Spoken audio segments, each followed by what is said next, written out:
ಅಲ್ಲ ರೀ ಅವ್ನ್ ಬರ್ತಾ ಚೆಕ್ ಹಿಡ್ಕ ಹುಟ್ಟಿದ್ನೇನ್ರಿ ಅವತ್ ಆಗಿದ್ನ ಅರುಣ್ ಕುಮಾರ್ ನಾನ್ ಹೊಟ್ಟೆಲ್ ಹುಟ್ಟಬೇಕಾರೆ ಇಲ್ವಲ್ಲ ಅವನವತ್ತೆ ಒಂದು ಮಗು ಎಲ್ರ ತರ ಅವನ್ನ ದೇವ್ರ ಕೊಟ್ಟಿರೋದು ಒಂದು ಅದೃಷ್ಟದ ಮೇಲೆ ಅವ್ನು ಹೋಗಿದ್ದಾನೆ. ಇವತ್ ನಿಮ್ಗೆ ಯಶಾಗ್ ಕಾಣ್ಬೋದು, ಅವತ್ ನಮ್ ಮಗ ಅವನಷ್ಟೇ ಆರ್ಡಿನರಿ ಪರ್ಸನ್.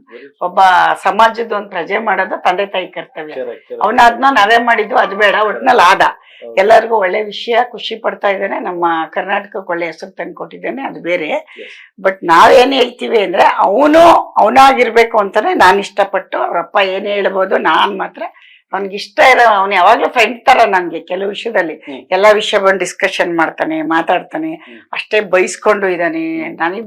ನನಗೂ ಕೆಲವು ಟೈಮ್ ಕಾಲ್ ಎಳಿತಾನೆ, ಕೆಲವು ಟೈಮ್ ಮುನ್ಸ್ಕತೀವಿ ಇಬ್ರು, ಅದೆಲ್ಲ ಇತ್ತು. ಈಗಿಲ್ಲ, ಹೆಂಡತಿ ಬಂದ್ಮೇಲೆ ಇಲ್ಲ, ಆತರ ಎಲ್ಲ ಮಾಡ್ತಿದ್ವಿ. ಈಗಿಲ್ಲ, ಒಂದ್ ಭಯ ಇತ್ತು ನನ್ಗೆ. ಏನಪ್ಪ ಇವನು ಈ ಫೀಲ್ಡಿಗೆ ಬಂದ್ಬಿಟ್ಟು ಇವ್ನು ಏನಾದ್ರೂ ಆದ್ರೆ ಅವ್ರಪ್ಪ ಬೈತಾರೆ ಅನ್ನೋ ಬೈಕೆ ಅವನ್ನ ಬೈದಲ್ಲಿ ಇಟ್ಟಿದ್ದೆ.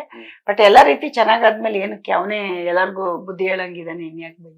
Very true, very true.